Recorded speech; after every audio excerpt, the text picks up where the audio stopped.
Hello, I'm Rev William Henry of Everlasting Life Foundation Ministry, and I'm here today to talk about prison reentry and how our young men are suffering through the prison system. I run a program for the past 11 years, Another Chance Mentor Project in Paterson, New Jersey, and I have seen and know of the situations that our men have suffered through with recidivism, and it needs to be addressed. They aren't getting any help, no rehabilitation, no mental health issues, no nothing. So I'm doing a research project now to assist in this field so I can show numbers, measurements of the recidivism rate. And our recidivism rate for men of color, 23 to, and our recidivism rate of men of color from the age of 23 and above is astronomical. In 9 years, 83% return. So only 17 make it out. And thank God I was one of them 17 one year that made it out. So it's something that needs to be addressed. I mean, if this was a corporation and they had an 83% failure rate and a 17% success rate, the company, the CEOs would be gone. It would be a complete failure. They would rework it. People would get fired. It would be astronomically the same way that this is affecting these young men and women. It would affect that corporation. Many people would get fired. So I'm coming to you asking you to just bear with me for these 7 parts. I'm going to call it 7 days though. And the first day is poverty. And Everlasting Life Foundation Ministry, Another Chance Mentor Project is going to look at these 7 days, 7 parts.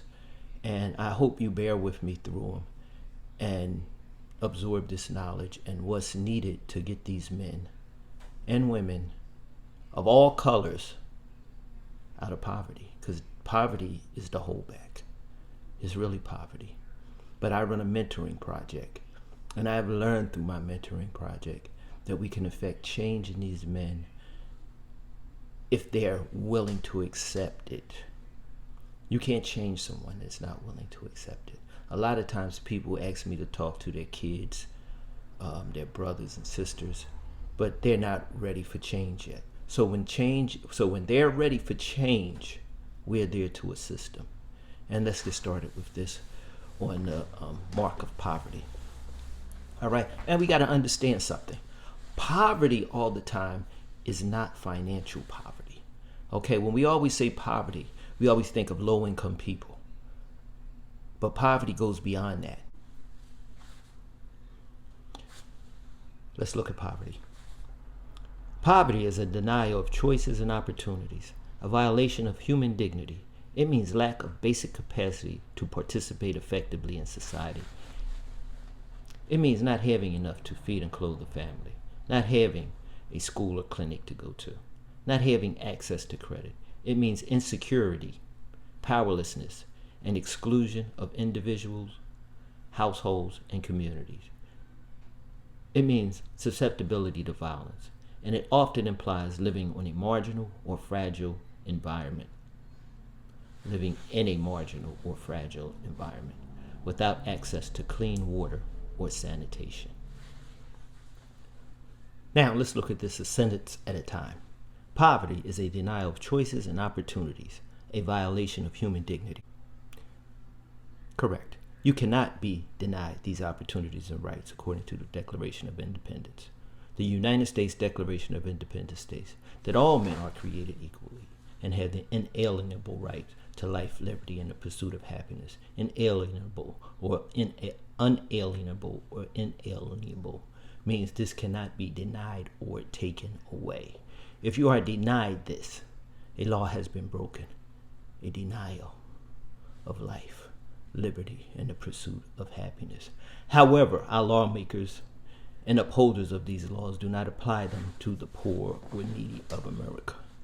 To treat someone, a fellow human being, without dignity is treasonous. Sentence 2. It means lack of capacity to participate effectively in society. They may not lack the capacity to participate in society, but maybe society has rejected them to the point of mental inferiority.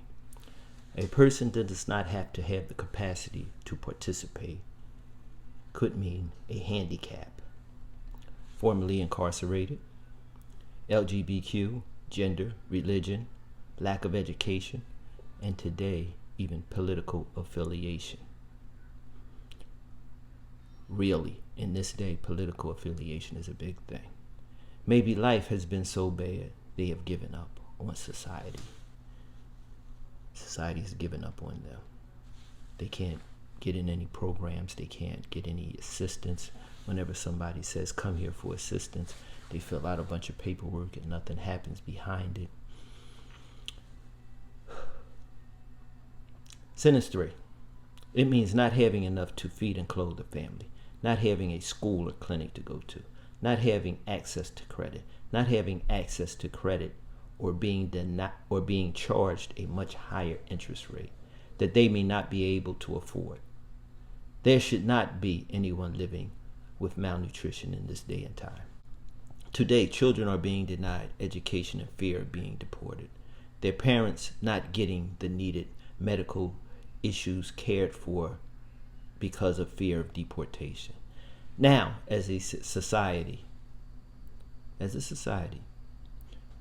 can we give our children born in the United States substandard education, health care, all of the food that goes to waste in these states?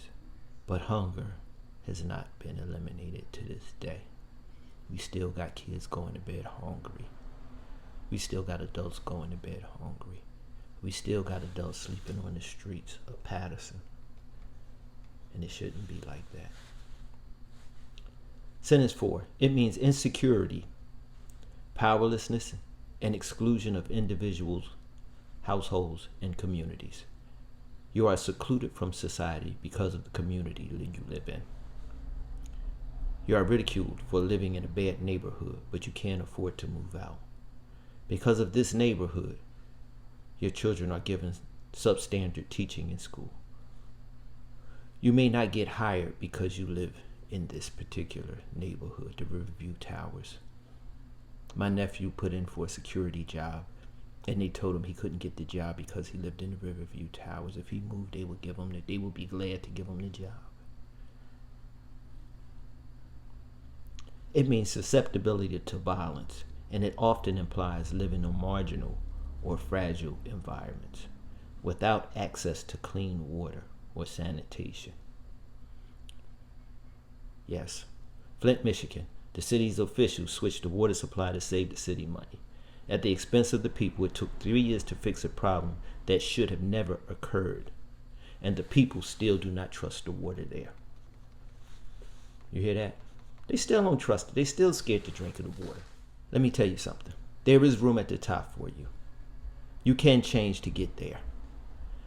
There can be no change without practicing that change. It must be practiced with a positive attitude of change. You must change the way you think and look at the world. Your perception of life must change. You can't get to the top thinking how you used to think. Everything has to change. To be innovative as you used to be, but constantly checking yourself to not go too far, because we don't commit crimes anymore. Remember, you don't want to return to who you used to be. This is a new person, creature in Christ. The Apostle Paul said you must examine yourself, and I say constantly, until it's a part of you. This new you, the one reaching for the top. Now, as we have just went through this on poverty, day 1, I want you to think about something else. A Christian scientist friend of mine, Albert Einstein, said that if he had an hour to solve a problem, he would spend 55 minutes on defining the problem and 5 minutes on the solution. So we're going to take that into account. We're going to spend more time, 7 days, 7 parts, examining the problem. Day 2 is going to be lengthy, okay? It's going to cover a lot of ground. But first, I want you to rewind this and listen to poverty, because this is what's defined as poverty by John S. Watson Institute of Public Policy of Thomas Edison State University. The cost of poverty, the perpetuating cycle of concentrated poverty in New Jersey cities. Anti-Poverty Network of New Jersey, 2016, page 9. That's the definition I use for poverty if you want to look it up. But that is the key to ending, or we will never end recidivism, but let's say reduce it. If we want to reduce recidivism, we must move people out of poverty. And it's not an easy job, especially for those in prison. Now, for people that haven't went to prison, moving them out of poverty is easier, but they may suffer some of the same issues as these men and women that have been incarcerated for many years. And the cycle of incarceration has done to them mentally is undescribable. So I ask you, please listen again to day 1. Thank you. I'll be back with day 2 shortly.